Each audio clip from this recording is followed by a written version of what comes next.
So thank you for joining.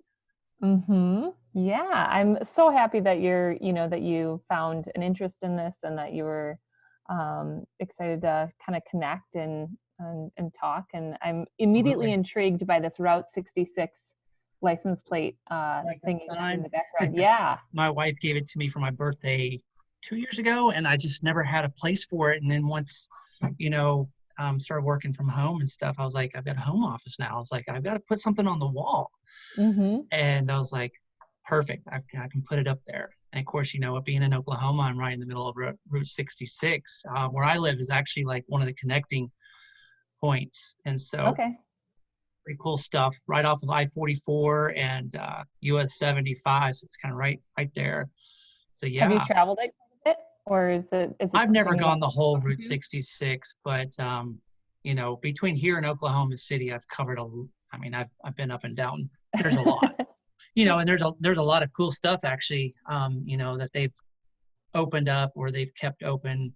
Like in Oklahoma City, they've got Pops, which is a nostalgic gas station, and you know, you couldn't even name how many different types of soft drinks that they have, different flavors, different colors. It's phenomenal.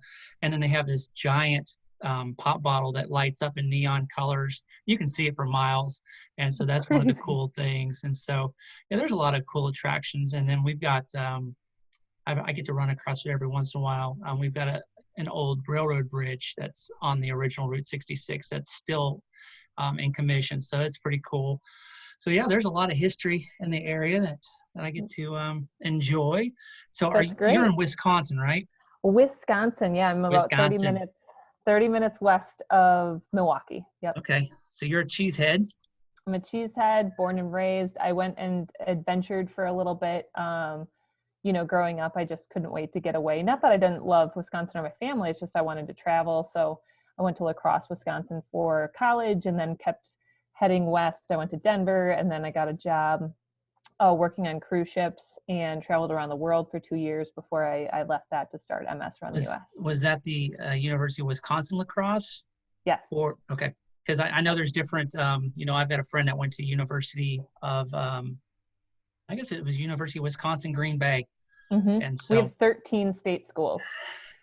sounds like Oklahoma. So it's like, they've got OSU Tulsa, it's OU, crazy. But hmm I've been to Wisconsin a few times in Madison. I had some customers in Madison, and then also in your rival state of Minnesota. Spent a lot of time Mm-hmm. in Minnesota. But it's beautiful up there. I will say this. The last time I went up there, I was always told, you got to try the cheese curds. And I was like, what? My dad's like, those are nasty. I was like, I'm going to try them. So I went to, gosh. So Madison's a beautiful city. There was a lot of stuff there. And so I went to the Great Dane Brewing Company. Okay. I think it's Great Dane. And I had some draft root beer, which was hmm really good. And then I tried cheese curds. And I was like, okay, I did it. Not to say that I will necessarily eat them again, but they weren't horrible. And then also, what was it? Oh, that's when I first I learned what a traditional hamburger was up in Wisconsin. How is it different from what I'm? Open patty burger, and it's like, yeah, Oh, give me the house special, right? And they come out with an egg on my burger, and I was like, what is this? It's it's a runny delicious. egg on my meat.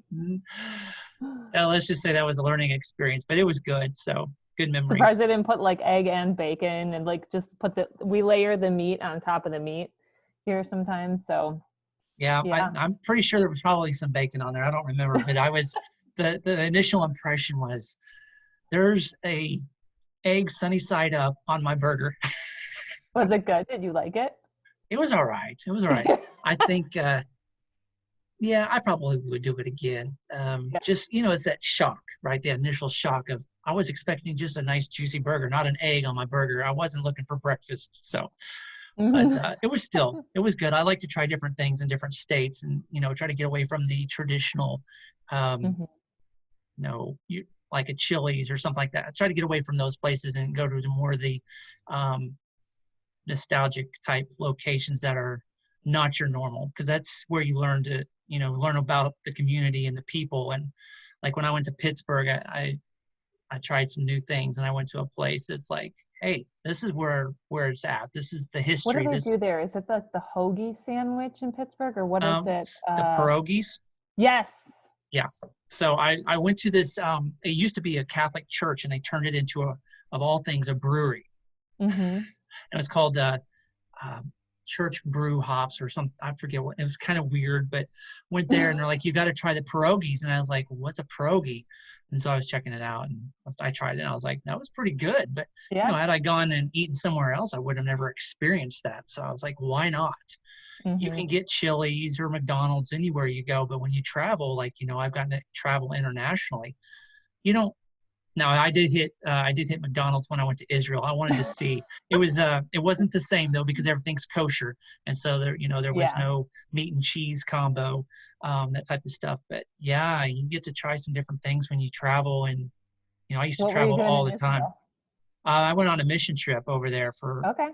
2 weeks, and so it was that was, gosh, that's been 11 years ago. That's crazy. And then I've also been to Trinidad and Tobago, and Okay. so those were the two biggest international trips. Of course, I've been to Canada and Mexico, but I don't think those really count.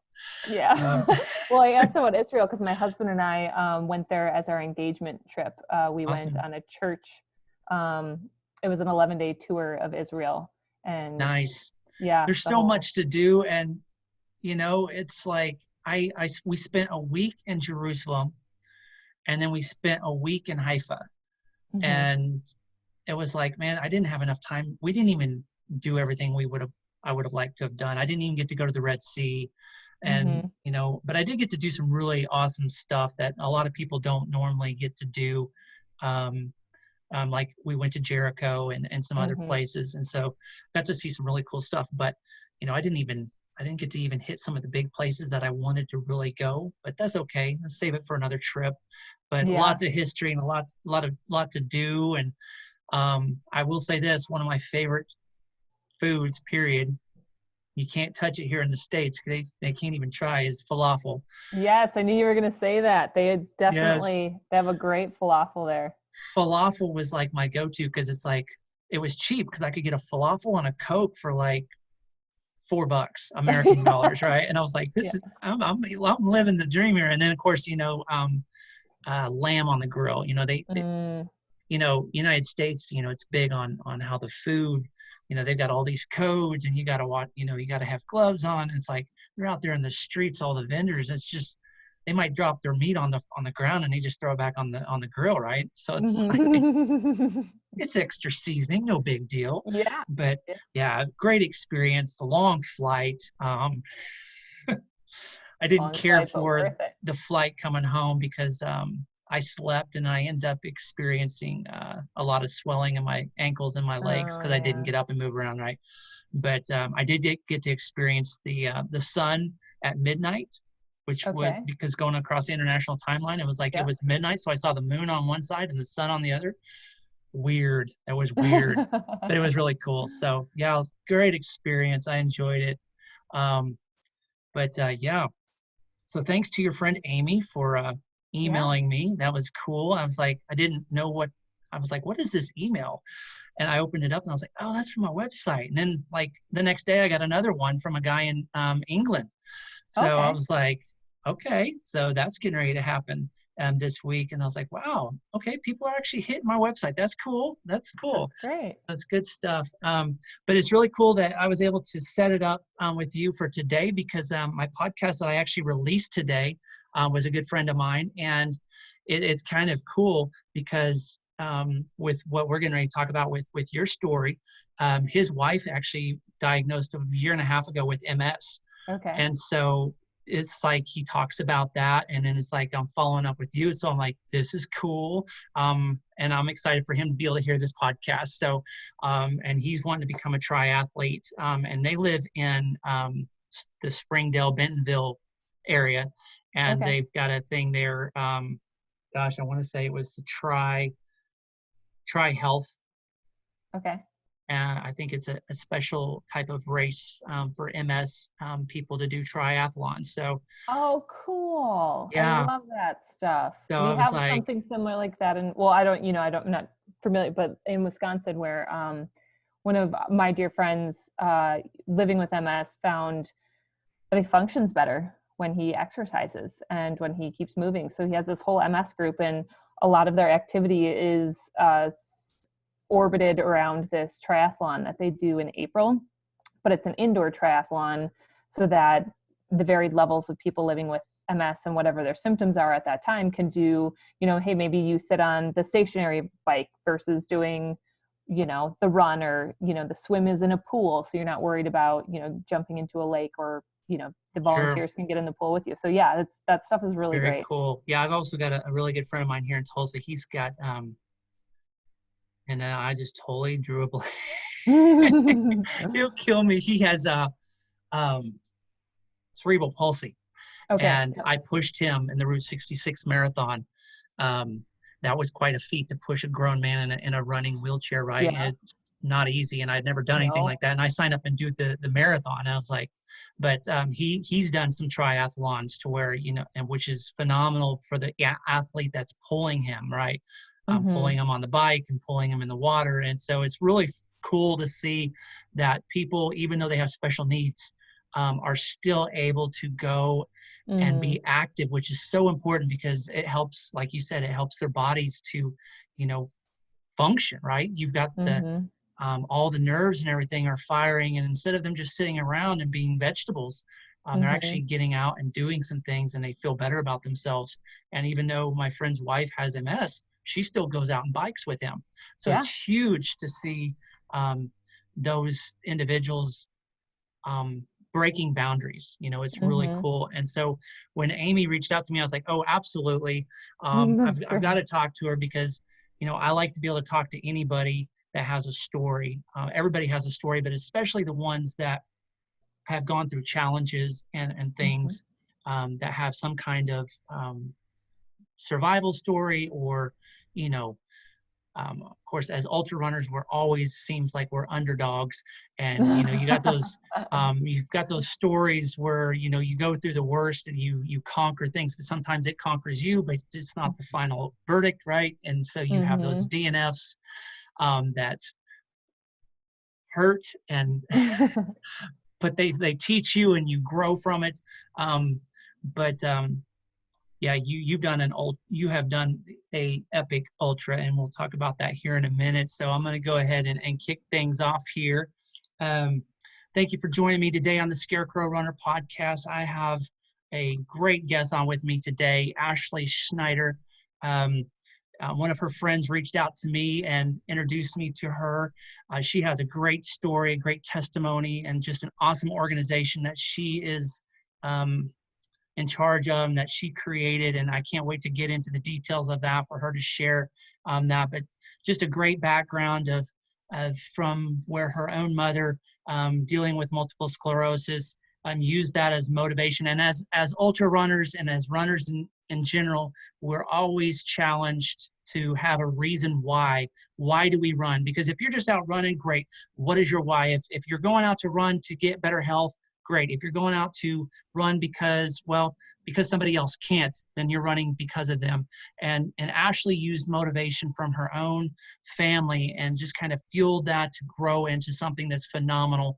And so that's her why. I can't wait to dig into that.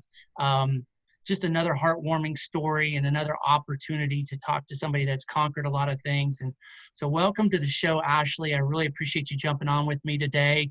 And I can't wait to hear more about what you have under the hood, as they would say. Thank you so much for having me. I really Absolutely. look forward to these conversations, and I love sharing um, my unlikely tale of how I got into ultra running, and even discovered the sport to begin with. So thank you for having me. Absolutely. So Ashley, she resides in Wisconsin, as they would say it. You got to add that. Wisconsin, yes. Wisconsin. She's a cheesehead, born and raised a cheesehead, even though she has flown the coop at times and left the state, but she is back. Um, in the great state of Wisconsin. Beautiful country. Definitely love that part of the country. I don't care for it in the wintertime, but I will say springtime and summertime is absolutely beautiful. I wouldn't. I'll say this. If you want a challenging ultra, you come to Wisconsin in the winter. So I will say this, since you did mention that, I'm now it's not going to be in the wintertime. It's going to be in June, but I'm actually coming to Wisconsin with my best friend, and we're going to do it's called the Stubborn Mule Endurance Challenge, Okay. and it is in, oh gosh, I can't even remember which part of it's just off of Lake Superior, over in that area. All right. I can't was gonna remember. say that's up there, and I have not Um, heard of this ultra, which is You know what? extremely intriguing to me. I'm going to pull it up here because I've got to tell you exactly where it is. Good old technology here. I can pull it up here, and then you know what? This is my show, and I'll take a delay. Well, It that's is. all right. Let's see.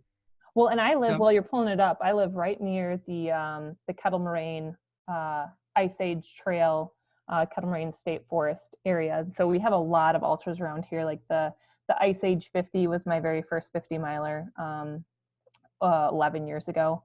And so this is a really nice, thriving, southeastern Wisconsin is a really wonderful ultra community, but all over Wisconsin, there's just tons of them.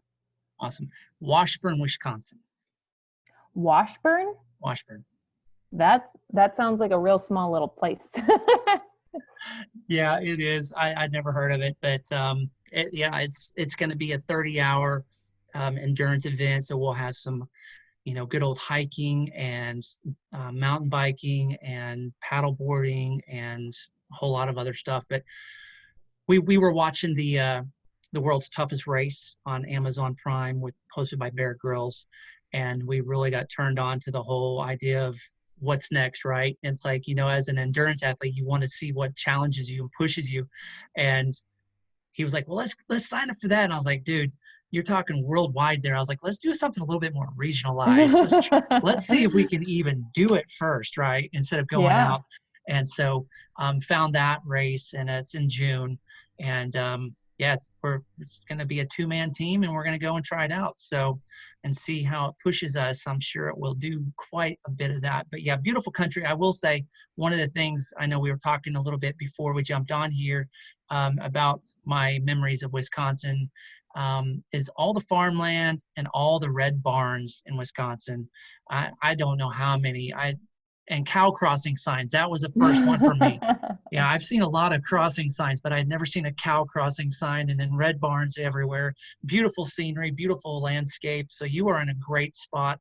And actually one of my previous guests is there in Wisconsin, and she's a triathlete. So she talked a lot about all the ability to, just rolling hills. And she's like, you might not have the open water that you want to do for training for a tri. And of course, the temperature is not always ideal for open water there, just because it's cool for a lot of the year. But yeah, perfect for running and training hills. That's for sure.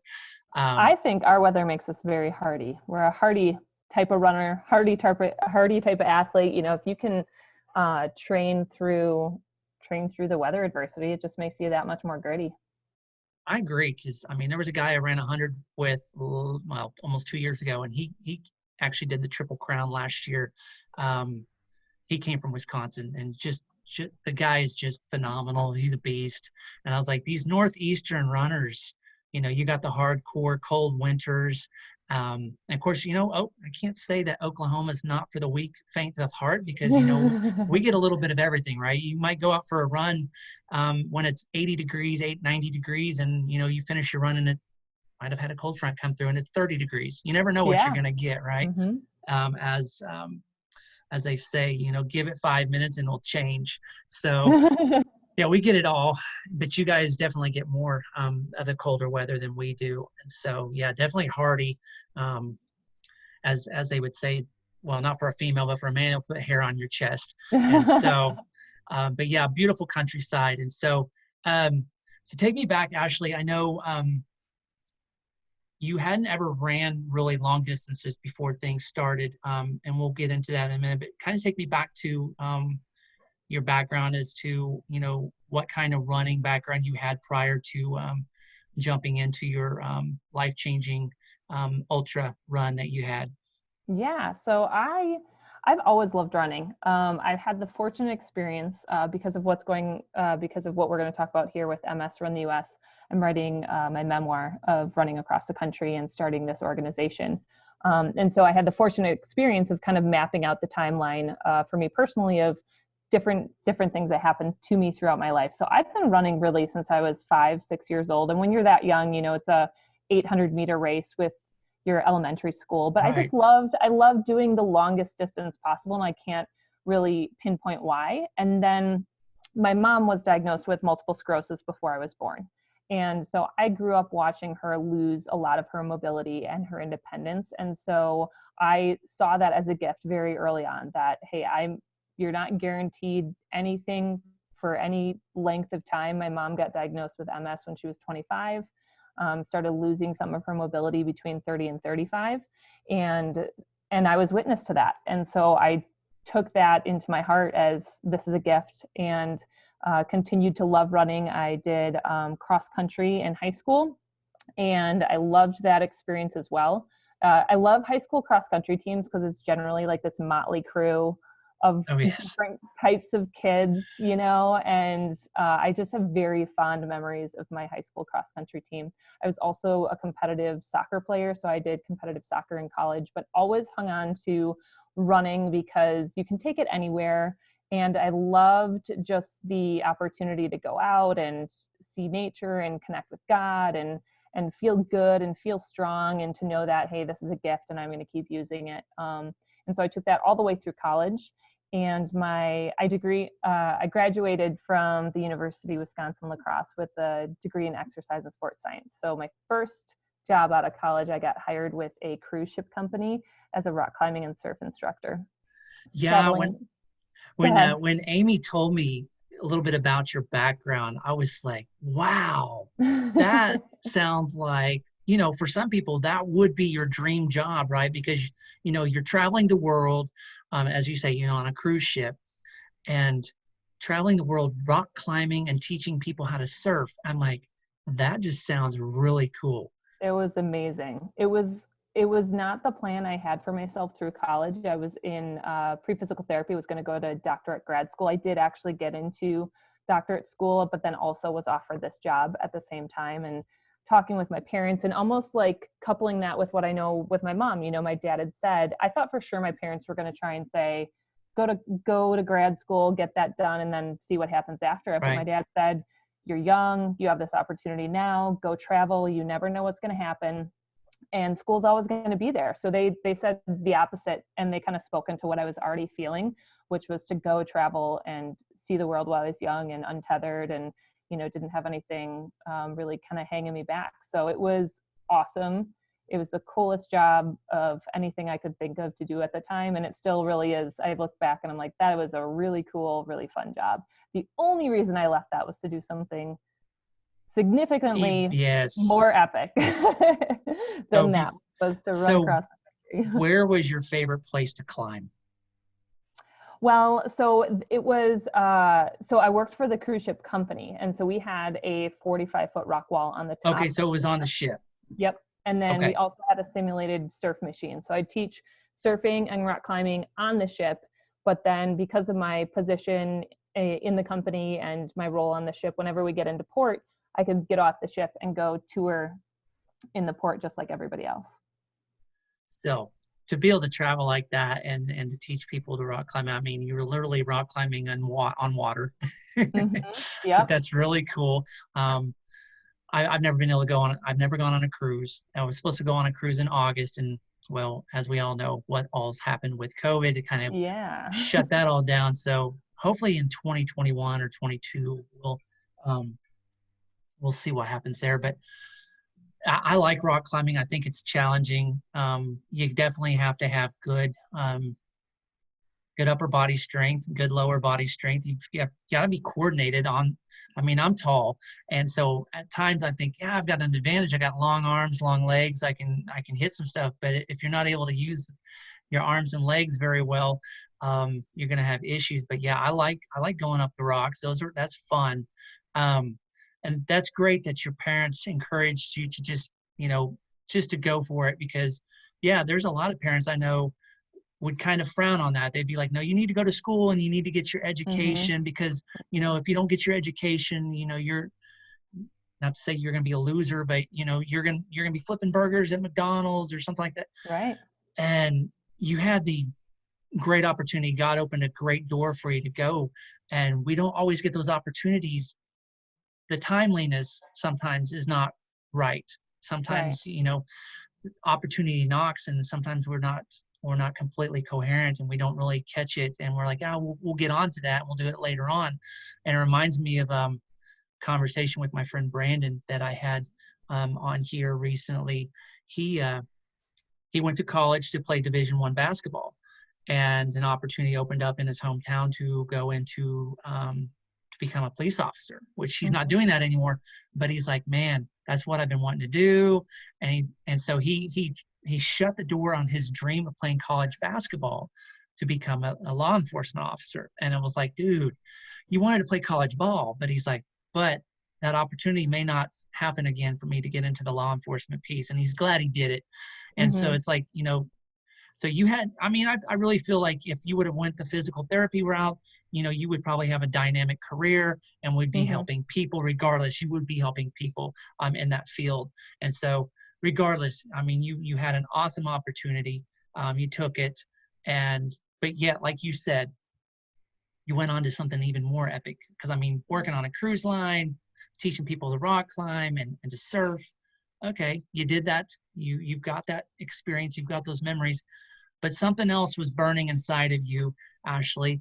Um, and how long did it take for you to really dive into that? Because I know it took you some time to plan and to kind of coordinate what you wanted to do, and kind of, like you said, to plan out the attack, as you would say, or as a runner, you're charting the course and what you're going to run. So this next race for you in life took you down a path that you're still running. And Yeah. so I'm excited to hear It's about the ultimate um, ultra marathon it that is I'm the running ultimate right ultra marathon. now. So the MS Run the US. Um, wow. So at the age of 25, right? Yep. You were 25 years old and you set off to run across the United States. That's correct. Yeah. So I was You're my crazy. our cruise ship was in Barcelona actually. I was on a 30-minute treadmill run, and I had never, running across the country was not a lifelong dream. It was not a month-long dream. It was in the moments that I thought to run across the country, I decided I would. And so I was in a 30-minute treadmill run. I had done a couple half marathons. I had not done any marathons, and I didn't even know ultra running was a thing. So I'm in this treadmill run. I'm traveling across the world and getting off in ports and seeing different cities, realizing that something I knew all along is that you get to see all these great places on foot. And so it started to piece in my mind as this, hey, should I go back to the US and see the US on foot? What would that look like? And with, how it happens in running, where you're just fueled by these endorphins, this grandiose idea of running across the country formed in my mind. And when I realized I should do it for my mom to raise money for multiple sclerosis, it was this convergence of all of the pathways in my life coming together and me realizing this is what I'm made for. This is what I'm meant to do. And I didn't have necessarily the skill set just yet to do it in very many capacities, not only the running capacity, but I set a arbitrary goal to raise $500,000 because it sounded like a lot of money to me. And I didn't have the network or the know-with-all on how to do that. And I didn't have, a motorhome. I didn't have all of these pieces in place, but it was this understanding that this is what I was made to do and that I should step into that void and see what it looks like and just kind of move into that unknown. So I did very quickly. I left my job on the cruise ship. I asked for a replacement within 3 weeks. I was home flying to Wisconsin from Miami. And, I knew it was my path, but it doesn't mean that it came without some big personal and emotional hurdles where, leaving my job was very, spontaneous in the moment, knowing that I have this like surgence of energy to do something that sounds so amazing in my head, is to just run across Right. the country, right? I'm like, yes, I'm going to go do that. But then when I got home, I'm on my way home and I'm realizing, it's 2009, in the middle of the Great Recession. A lot of people, millions and millions of Americans, had lost their jobs, and I I just was quit one of them. mine. I just quit mine to start a charity and raise $500,000 when I was 25. So, reality did hit me at certain points. Certainly had my fair share of tears of like, what the hell did I just do? But I kind of had already slammed the door. I kicked the door shut and just decided to keep moving forward. And running is the thing that has always centered me. And so anytime that I felt like fear, worry, anxiety over all of these pieces of things that I knew needed to come together in order for me to be at the Golden Gate Bridge on March 22nd, 2010, anytime I felt fear, worry, or anxiety, I put on my shoes, didn't matter what time of day, and I went out for a run. And, as runners, within 30 minutes, you can go from like, holy crap, what am I doing, to, all right, I can I'm okay. rule anything. Absolutely. And so I know I can imagine, but yet I can't imagine, because I know what it's like to walk away from a job. It's not easy. Even when you have something that that you want to do, it's still challenging. It's still, you were on that high, right? You're running along on the treadmill and you have an epiphany and it explodes and you jump on it and you literally run with it. And then reality starts to set in, right? You're traveling back home. And of course, those thoughts and those voices start to whisper and start to shout at you. You're an idiot. What are you doing? Because we both know people talk, you hear things and Mm-hmm. you see things. You're in the middle of the recession. Are you freaking out of your mind? You quit your job? What? Yeah. You're 25 years old and you're quitting your job to go run across the United States. What are you thinking? Because you start thinking realistically, how am I going to support myself? How I don't have any money coming in and I'm supposed to raise money. I have no transportation. I don't have a crew, because, as an ultra runner, once you've done it a few times, you're like, okay, you start to realize, okay, I've got to have this, this, and this, right? But you Mm-hmm. were just jumping into it. And then it's like, okay, this stuff's going to fall into place as I go. And you were kind of taking it as it came. But you had none of that stuff set up when you started to embark on this journey.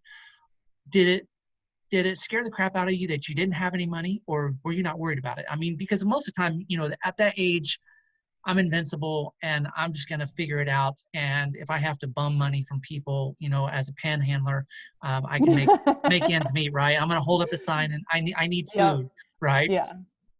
I thought at a minimum, like if nothing else, if no grand idea that I had thought came into fruition and I didn't get someone to give me their motorhome, because the concept that I left the cruise ship on was that I was going to run across the country. I was going to raise $500,000. I was going to get someone to borrow me their own motorhome at no cost for the charity.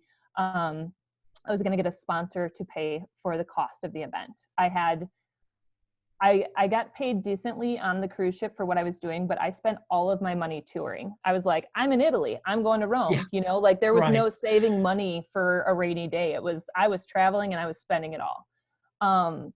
And so the concept really was I was going to need to find people that were inspired by this and so connected to the cause that they were interested in supporting me. And so I got home February of 2009, and I set my date to be in San Francisco, ready to run across the country on March 22nd, 2010. So I gave myself just a little bit over a year to train to be able to do that, and then also find all of these pieces that needed to fall into place in order for me to do that. So just before the idea came into my mind to run across the country, I was given a book. It's called The Secret, and it's called The Power of Positive. It's essentially the power of positive thinking, Mm-hmm. right? They kind of think your way into this life that you are hoping, and it aligned really well with my faith. But there's also a work component that goes with that, right? You can't just sit in your bedroom and like wish something to come into Right, place. You have to right. do all of these different things. But it was part of the puzzle where even if I didn't see the motorhome in front of me, I imagined what it was going to be like. And I imagined what would it feel like to meet the person that was going to donate this motorhome to me. And I imagined what it would be like to have a sponsor, you know, see what I was doing and be so excited to give me a bunch of money so I could pay for gas and food. So I just kept imagining those things. And there's certainly those doubts and fears.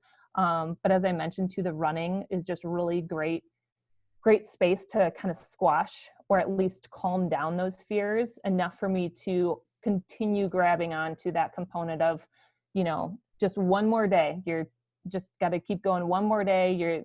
Tomorrow is the opportunity where I could meet someone or talk to someone that's going to be inspired by what I was doing. And actually, so I'm training the whole year of 2009, scheduled to leave in March, as I mentioned. And even in January 2010, I didn't have the motorhome and I didn't have a sponsor. And it was like domino effect. Everything came into fruition within just a couple of weeks. And by February, I had both a motorhome, I had a sponsor, I had shoes, I had everything I needed, threw it all in the boxes in the motorhome and like drove out to San Francisco and figured out how to operate it on the way.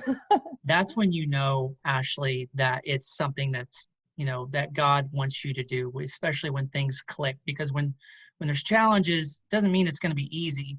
But I've always seen in my own life and others around me is when things don't always look as they seem, you just keep your faith. You know, you had big faith because you're picturing we're going to have this motorhome, you know, you're being positive and you're believing that you're going to get this, and things just start to, it's clockwork, right? It's like the 11th hour, you're up, you're like, holy cow, I'm just going to keep trusting that this is going to happen. But when you see those dominoes start to fall and you see the pieces fall into the puzzle, and you start to see things take shape, then your faith gets built even more and you start to see that momentum and it starts to grow. And it's like, wow, you know, it's like, I know there's times where you're like, is this really what I'm supposed to be doing, right? Because months go by, you don't have anything. I don't have that motorhome. Where's that motorhome? But yet you just kept persevering and kept the belief and kept the faith that it's going to happen. And you're going to go to San Francisco, even if you didn't have the motorhome. It's that kind of mentality. I'm going to go to San Francisco, even if I don't have it, and I'm going to find that person and I'm going to get one, even if it's the day before. Right. Mm-hmm. I see that stuff happen so many times. It's amazing to watch things just fall into place. And so you get the motorhome, you get the sponsor, you get shoes, you're ready to go. And you're on the bridge, right? In mm-hmm. Santa Monica? San Francisco. Santa Monica. Okay. I'm thinking of your next crew that's getting ready to take off in April. They're starting in Santa Monica. So you're in San Francisco. Where did you all launch? Where did you launch from? So I was at the Golden Gate Bridge. I wanted to do bridge to bridge. I was running from the Golden Gate in San Francisco, and I was going to go to the George Washington Bridge in New York. And so many people have actually ran that specific route. Yeah, there's a lot. That's heavy stuff because, I mean, if you think about it, running across the United States, and you can't think of the whole thing all at once because just as we all know in races, regardless of distance, if you think about the whole distance, you're going to get overwhelmed. And especially when you're looking at over 3,200 miles, it's just too much to try to even grasp in one setting. So you, one day at a time, one foot in front of the other, you know, you train for a year, and you start off, right? And you've got, I knew you have a motorhome. How many people started off with you with, you know, crew, support system? What did that look like for you? So I had one person come with me the whole way. It was actually my boyfriend that I took with me from the cruise ship. We had only been dating for a couple weeks, and I get this grand idea to run across the country. He's from Australia, and he's like, I'm gonna come with you, you know, and we decided to do it together. And so we did. The whole year that I was home training, he was in Australia. And in that time is when I discovered ultra running. I remember showing up to one of the ultra events, and I was running with a seasoned runner, and they were asking about crew, and I was telling them how me and my boyfriend were going to do this together. And he's like, well, is he a runner? And he wasn't really, you know, very, very light, but he was more of a Aussie rules football player. So running long distance was not his thing. But him and I, being naive, thought, it's this tour across the country and I just have to run, let's go tour Yeah. America together. And I remember this ultra runner being like, you really should put a little bit more thought into crew and what goes into crewing and the support you're going to need. And I just thought, well, this guy doesn't know me. He doesn't know Andrew. He doesn't know any of this. We're going to do it and I'll show you, And so he did come and he did crew me. He stayed the whole time, but we certainly had some highs and some real low lows discovering what ultra running and crewing an ultra runner are, but specifically related to what I do now with MS Run the US and the charity and this epic relay run that I host across the country. Because of my experience and some of the things that him and I went through in terms of crewing, I now know what I'm looking for when I hire. Like Right. crewing, as we know as ultra runners, is not for everybody. And that doesn't mean that they're a bad person or anything like that. It's just a very self-sacrificing position that you're taking care of a runner and you can't think about yourself. You're only solely focusing on that runner getting through the marathon or 50 miles and 100 miles and all of the bits and pieces that go into that. It's a very unglorified position that I absolutely love. I love the volunteer that stands out in the woods for 10 hours to give people soup that is at the perfect temperature that you can drink in that moment. You can't have hot soup and you don't really want cold soup, but you got to have the volunteer that does all of that work for that perfect temperature of soup. It can make or break your experience. And I love that concept.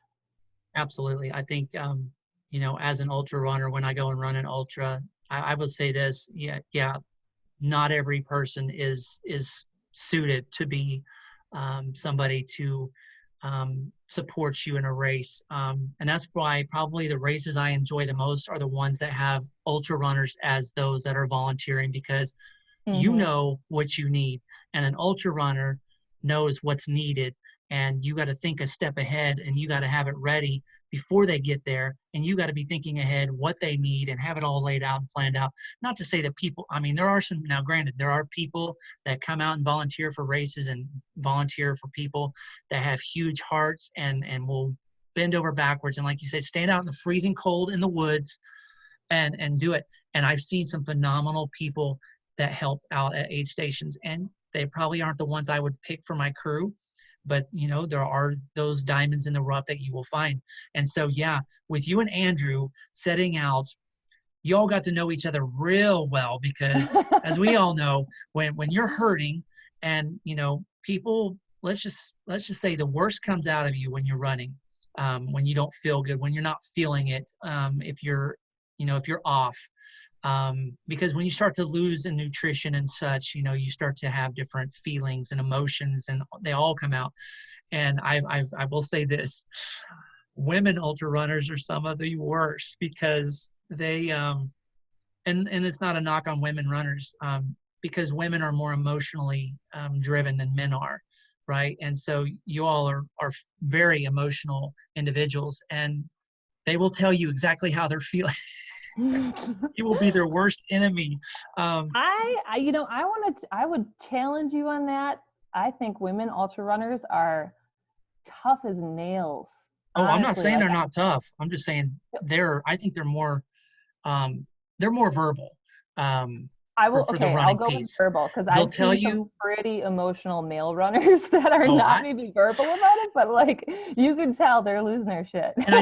Well, exactly. And I think for me, it's like, I will tell you generally what I want or what I don't want, but I've oftentimes kept it in, right? Because it's the manly thing to do. You don't want people to think that you're in need, but women will tell you what they want, how they want it, and you better get it this way. And so, but absolutely, women, I will say, I know more women that have finished 100 milers than men, not just because they were phenomenal runners. It's just they are more mentally tough and more emotionally tough. And we're talking, I was talking to a guy last week, and he's like, I had this grandma in an ultra. She was like 76 years old, and she blows past me in an ultra. And I was like, what the heck was that? And I was like, that's a woman for you, because women, childbearing, they know how to get through the crap. I mean, they know how to deal with stuff, and they're tough as nails, like you said. Absolutely. If I were to have a runner supported as a team, I would have it full of women, because they're they're not going to let you down. They're gonna Yeah. grind through, and that's why so many races that I see. Like, one of my favorite racers or runners to follow, she's a fellow Oklahoman, is Camille Herron, Hmm. and tough as nails. I mean, she's just, I don't know. She survives on beer and tacos for her for That's her all you races. I'm need. like, That's all what? you need. And I think, honestly, I'm going to say this, and the guys probably won't like this, but guys get to be real weenies when it comes to ultras. Um, they weenie out. I'm like, and I've been there, I've done that. It's like, suck it up. I've had women that are friends of mine. They're like, come on, let's go. And I'm like, I'm throwing my guts up here. I can't go. And Yeah. they're like, suck it up, let's go. And I'm like, you don't get it. Yeah, I do. Let's go.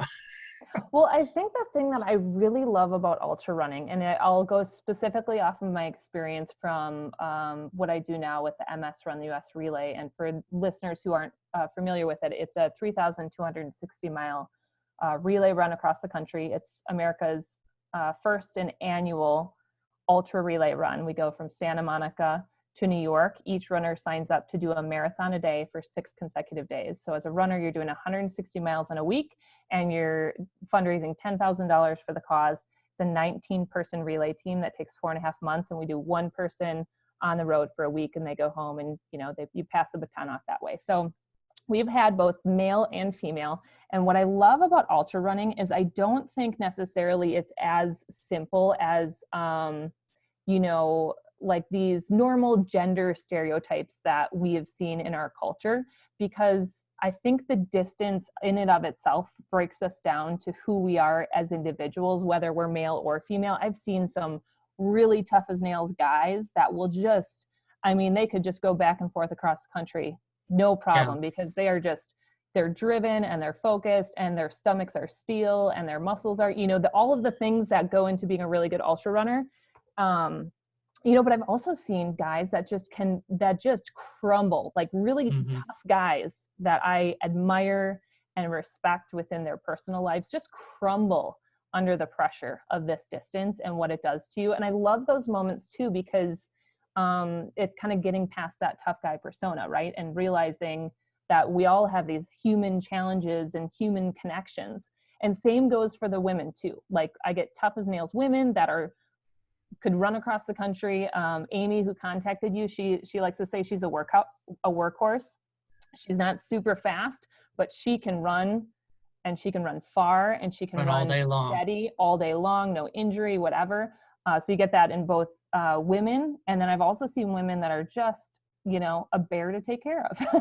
That's like the high drama, but you get the high drama male and female, you get the Yeah. tough as nails. And I love the umbrella of ultra running being this space that is so tough that we just are broken down to who we are as individuals, whether that be male or female. I think it's so fun to get to know other people in this space, because it's so real and it's so hard, and you get to really see what people are It truly breaks made of. honestly, it breaks everybody. It breaks more people, in different ways. Even the people that go out and crush have a little bit of brokenness. They just don't always show it, right? Because they're hurting. We Mm-hmm. all go through the suck and the pain train, just different levels. People can handle different things. Just like yesterday, with the Moab 240, I have a personal friend that went out and ran it, and he was very trained, great guy, solid. I mean, he put in the work, and he had to tap out at like mile 74 because of stomach issues. He was like thrown up for 14 straight hours. And then you have two guys, David Goggins being one of them, goes out and runs on no sleep. And I was like, running 240 miles in less than 70 hours is just insane. It's like these Mm-hmm. people just go out. But the thing I love about ultra community is the family. It's like we're all going through the same crap, and we all want to make sure we all get there to the finish line, regardless if you're competing, because you want everyone to be on their A game. You want to be able to Mm-hmm. compete some. I don't want to beat you because you're laying on the side of the road. I want you to be able to be running next to me. I Yep. want to be able to kick your butt with you in top shape, but yet you're also wanting to enjoy. I know, as a middle of the pack, the back of the pack runner, that's where the relationships and the friendships are forged and the bonds are grown, because that's where the people aren't worried about what their time is. And you Mm-hmm. start to talk and you start to tell stories and you learn about their families and learn about them. And it's like, I've grown to have some beautiful friendships from the ultras that I've ran. So I can only imagine, and especially in a multi-day event like with your relay, I wanted to ask you, are they all traveling together all at once as a team, or do they kind of converge as they go across the state lines? Do they meet up? How does that work? Yeah, that's a great question. So any runner can apply for the event, and we go through a pretty extensive interview process because it's a selective 19-person relay team. When through the interview process, we figure out scheduling, what works for you, what doesn't work for you, what kind of runner you are, and I select segments, runners for specific segments. So when I invite them into the team, they're essentially sent an invite in the mail that says, "Congratulations, you've been selected for segment 7, which is May 22nd to May 31st, running from Steamboat Springs to Denver, Colorado." So you know that you have this 1 week that you're training to show up in Steamboat Springs. You're going to take the baton from the runner that was before you, and you're going to run for that week.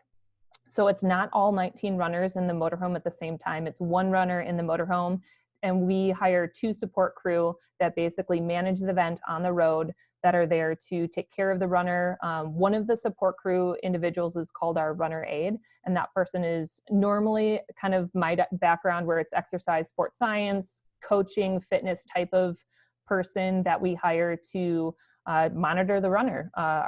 You got to give them food, hydration, fuel, make sure they're icing. And, we have this inflatable pool. It's a unicorn we called Princess. And that person puts that pool Awesome. together, dumps a bunch of ice in it, and throws a runner in after every marathon they do for that day. And then the other person is a media road crew. So they're there to take pictures, to video it, to kind of like create the story of what's going on for the week. And you're that one runner for that week that's being taken care of, living and working through the motorhome. I always tell runners that they have to do the training and the fundraising, and their only job for the week is to show up and run. And we take care of everything else with our employees that we hire. And so it is segmented end to end across the country. When you get to your finish in Denver, the next runner is there. They've known their assigned week, and so they show up, take the baton, and they run from Denver to the next city along the route. That's awesome.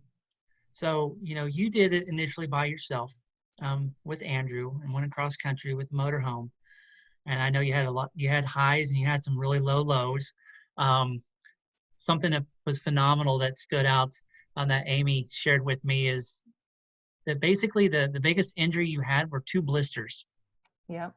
I had 2 blisters and one bout of heat exhaustion in Iowa. But that's pretty phenomenal, though, for the fact that, how long did it take you time-wise to go across the country? Yeah, it was 24 miles a day, 6 days a week for 6 months.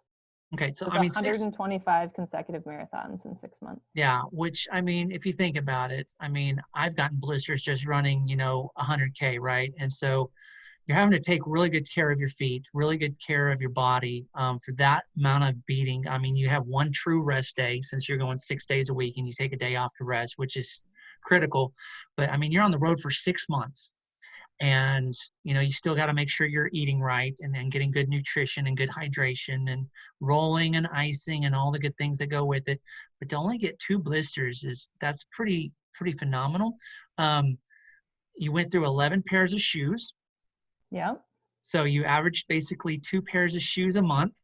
Yeah. So there were a couple things. So what I ended up doing with the schedules, I'd run for 3 weeks at a time, and then I'd take three days off. So Okay. I grouped my days together. So I'd run the 5 days a week would be the full marathon, and then I do, like, let's say if we're talking about a normal week schedule, a Saturday and a Sunday would be a half marathon, right? So I'd do that for 3 weeks, and then I'd group my days together as off. I ate all of the food, and purposely I gained 8 pounds before I started. So I gained to have a little bit extra weight for the starting, and that ended up working out really well. I lost that weight within the first 2 months, was my normal body weight within the middle. And then I finished in New York probably 9 pounds lighter than what I normally am. So I did lose a bit of weight. And I think the lack of injuries is a few things. I do realize now, looking back, that I am, to some degree, like a gifted, hardy runner. That I was able to. I was in the right shoe. I, did the training went really well. I didn't overtrain. I didn't undertrain, and I actually used the first 6 weeks as training for the rest of the run. So I made sure that I was well enough to show up, and run. My very first day I did 17 miles. I kept the mileage kind of low in the beginning. And then by the time I was finishing in New York, I was doing 30, 35 miles, 40-mile days near the finish. So I used all the concept in what I learned in college and what I know of the body, and I applied that to the event. I also did my miles in 2 separate runs. So I'd wake up and I'd do, let's say, 15 miles in the morning, and then I'd do 5 to 10 miles in the afternoon. I know that breaking it up for me and stopping right around the half marathon mark was a really good general sweet spot for my body to rest, for me to recover, refuel, eat all of the food, resupply my glycogen stores, and not get into that zone where I was doing a lot of muscle breakdown in a big chunk of time. And I know that was part of what helped me do the whole 6-month event without injury. Now, I know some people can go and they just, they just knock out ridiculous miles for the whole day, but I'd probably have to side with you on the training and things. When I've gone and done multiple long runs, is I like to break it up. And about that half marathon mark is a sweet spot for me, because your body's just, for me, at about 12, 13 miles, my body starts to really, okay, I'm starting to get in that, getting that zone of breaking down, right? And I know between miles 14 and 20, my body starts to get trashed. And so, that was probably a very smart strategy. As it turned out, it worked out great for you. Yeah. 2 blisters, that's phenomenal. 13 states. So you got to see a lot of awesome scenery.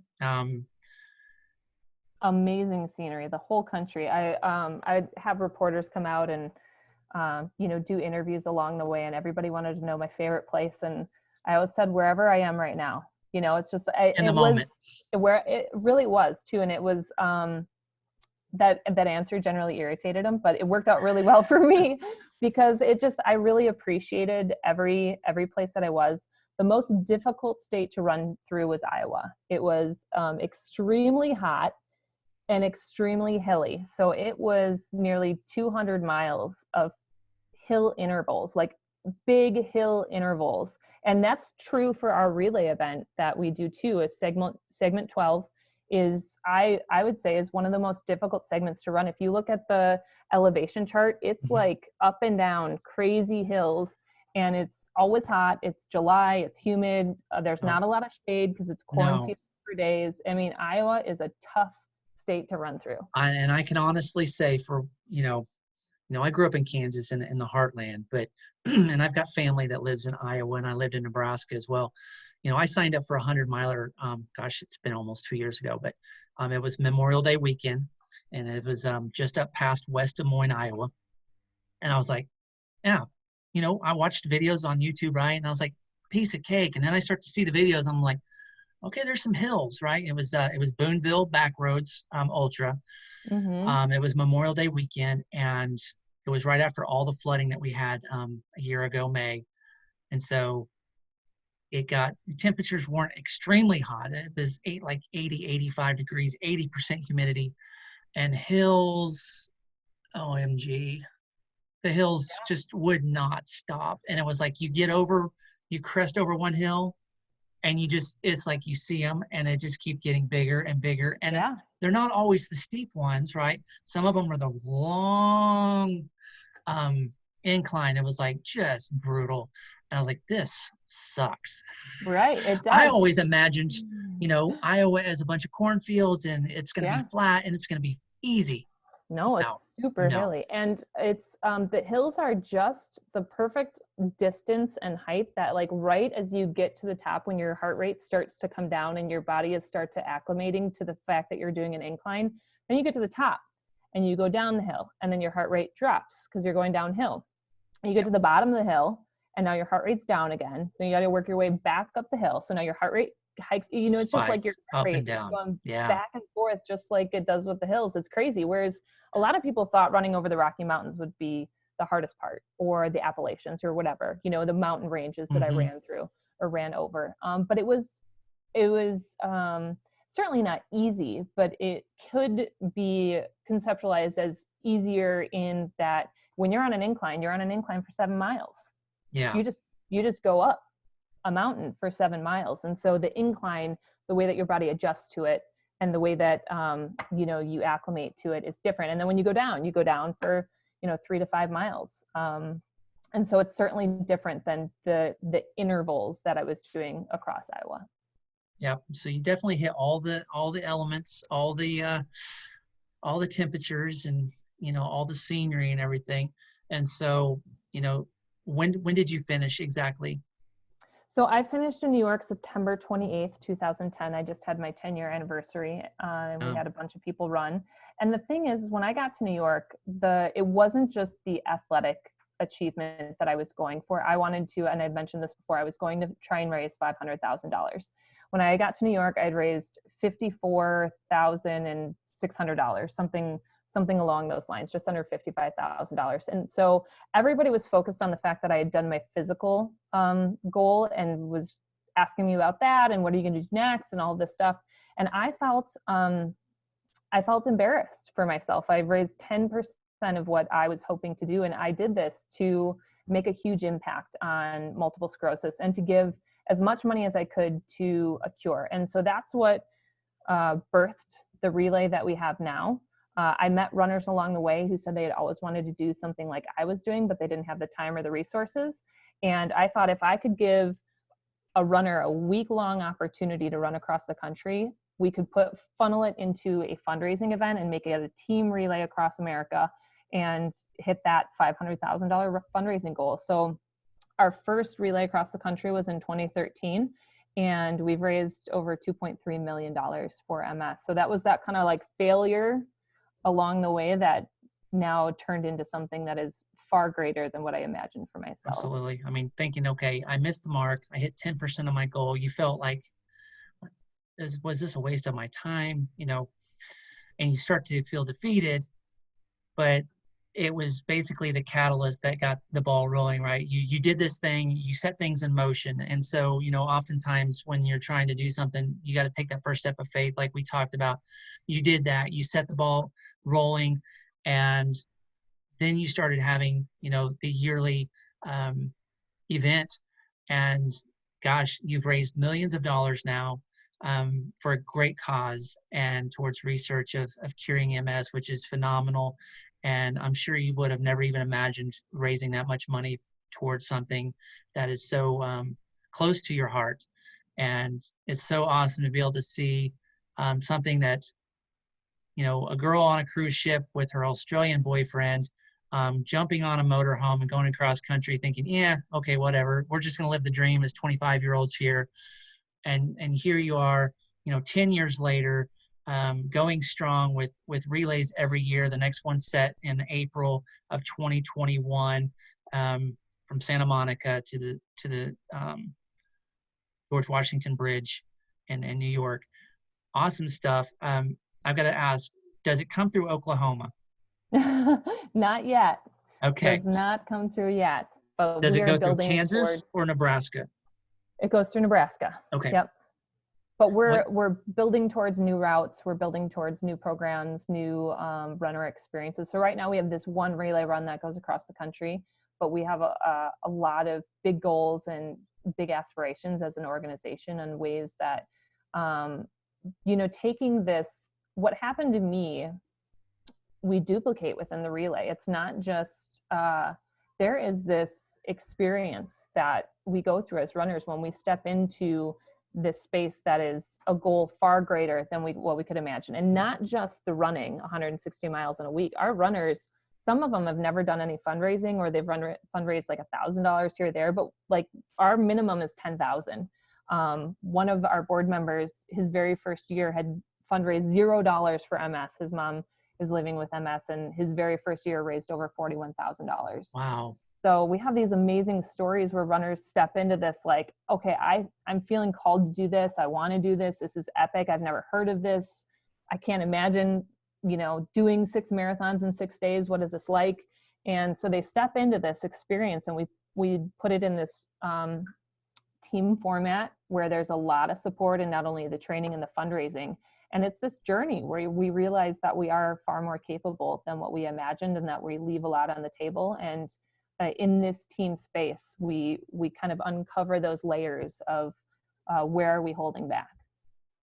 Sounds so much like an ultra marathon, because we don't always know what we're capable of until we go out and do it. And then, the mind, we don't even utilize half of, or even more than half of what our mind is capable of doing. And yeah, people oftentimes just are too much in their comfort zone, and they don't want to always take that risk, because we get comfortable, right? And we're comfortable doing what we're doing, and it's scary to go and do something that you've never done before, because you don't always know.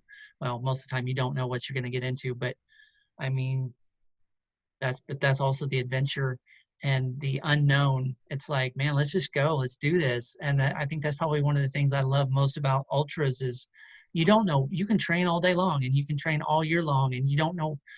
You come race day, you lace them up, and things change. And just like what we're dealing with right now with COVID and the quarantine and everything going on with the pandemic, I lost my job because of it, and unfortunately I've been able to get a new job, but I didn't let it freak me out. And I think kind of like you had this big, massive thing in front of you to conquer, running across the United States, blows people's minds, I'm sure, including mine. I'm like, man, that's just crazy.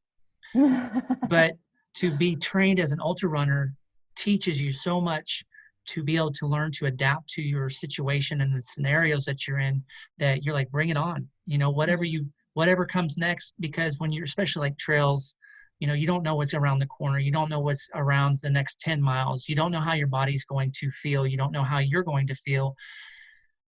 Like that 100 miler in Iowa, they moved the aid stations the night before to where they were no longer 3 to 4 miles. It was 10 to 12 miles apart, and things like that happen, and weather changes and things change. And it's so similar to how we live our lives. Things change on a daily basis. And so it's phenomenal that these people want to do something. It's beyond themselves. They're not doing it for themselves. In most cases, they're doing it for someone they love, or they're doing it because they feel like they want to give back. And so I just think it's awesome, Ashley, that this thing grew for something, just from a kind of a dream on a treadmill to now you're 10 years strong, and you've got teams that are running across the United States, raising hundreds of thousands and, into the millions of dollars. That's just awesome. And so tip my hat off to you for that. That's just awesome that you went with a dream, because so many people, Ashley, don't always venture. They don't always run with the dream, because of the uncertainty. They don't have all the supplies. They don't have the money. They don't have the funding. They don't have that motor home, and they get scared. But you know what? Life is too short. As they say, with the millennials, YOLO, you only live once. And, I want to live the life that God's blessed me with to the fullest potential, because when I take my last breath, I don't want to be, man, did I do everything I should have done? Because so many people have been touched by what you're doing and will be touched by what you're doing, that you probably will never even know the full impact. And to think that you thought yourself as a failure when you finished just is mind-blowing to see where it's grown, because it's like, that's all it took was you to run it, and you did it. And now it's like the snowball effect, right? It's gained momentum, and it's continuing to grow. And so that's so exciting. Man, awesome stuff. It's just like goosebumps type stuff, right? And so last question I have for you before I let you go, I could talk all day long about running and stuff, is I know you've got the relay going, and I would anticipate that you still run and you still do events. Kind of what's on the agenda for Ashley Schneider in 2021? What are some of the things that you've got planned out? So for myself personally, so I got married, not to my Australian boyfriend. That relationship did not last, but we're still friendly. But so my husband and I got married, and I'm now, I have a 5-year-old, a 3-year-old, and a 1-year-old. So we're right Wow. smack dab in Diapers and toddler everything. diapers. So it's running has been different for me, specifically the last 5 years. I got into being a CrossFit athlete as well. One of the things that has been really great for me personally through COVID, obviously it's not great, right, for society or anything like that, but I've gotten back into running because we paused our gym memberships. And so now my husband's an ultra runner, and that's how we got to know each other, was by crewing each other. And so now we just kind of like swap times running, and it's been really wonderful to kind of get back to that. It's, the 3 to 5 miles, just going out and really connecting and being out on the road. So in terms of like specifically for events in 2021, I don't have any personal running events signed up. I think it was 3 years ago, maybe 2 years ago. My best friend from college wanted to run her first marathon and asked me to do it with her. So I signed up. And what I love is that no matter that I run across the country, I've done countless ultra marathons and marathons. I always say a mile is a mile. Like if you're undertrained, a mile is a mile, and that's a long ways. And Yeah. so I am now in a period in my life where I realize that, I just appreciate the 3 to 5 miler, because I got 3 kids I'm chasing after, and this event that I'm pushing forward in this organization where we have really big goals. So Yeah, chasing toddlers and stuff is an ultra marathon in itself because, the lack of sleep and running and going and your constant chaos, right? It's like tornado going through the house, and you picking up toys, and 5 minutes later it's destroyed again, fixing yeah, meals, taking care of, wiping noses, butts, and everything else. It's, yeah. And then also taking care of your husband, because I know that happens, because yeah. hats off to all the wives and moms out there that take care of their spouses. Mine's a rock star. I wouldn't be able to do it without her. And I've got 4. They range from 6 all the way to almost 19. So Yeah, you got a yeah, range. Yeah, so yeah. there's phases in life where there's a lot of need there. So I'm in that phase, and just really happy with maintaining a level And of fitness that I can appreciate. enjoy it while you can, because it goes by way too fast. Ashley, my daughter went to college in August. Fortunately, she's here local, but the night before she moved out, I literally cried myself to sleep, because I realized my time with her as my daughter in my home, it's done. Mm-hmm. And I felt almost like a failure, because there's so much I've wanted to show her and teach her, and it's like it really hit me. And I'm like, I still have 3 boys that I can put into them as much as possible, but they're 6, 10, and 13, and it's like they're growing so fast. I'm like, where's the time go? And Yeah. so cherish it while you can, because as they say, running will always be here. And yeah, those 3 to 5 mile runs, those are some of the best ones out there, because the amount of time committed for that is not too much, and you still get to do something that you enjoy, and Mm-hmm. it doesn't take away from the family, the family time. And so that's good. You're in a great season, and so definitely enjoy that. And it's just awesome stuff. And I really appreciate the time with you today, and hearing more about just an awesome organization. For those listeners and those watching on YouTube, you can find Ashley's organization at www.msruntheus.org, and Yep. check out all the information. If you want to volunteer and be part of the team, get out there and give back to the running community and to those that are in need. So Ashley, I appreciate the time, and all the best. And you'll stay safe up there in Wisconsin. Enjoy your Thank cheese you. curds and Thank the you cooler very much. weather. And so, but I really appreciate your time and the opportunity to learn more about you and your organization. It was really wonderful talking. Thanks for having me. Absolutely. And as I tell everybody, we'll see you down the trail. That sounds good. All right. Thank you so much. Thank you. Bye-bye.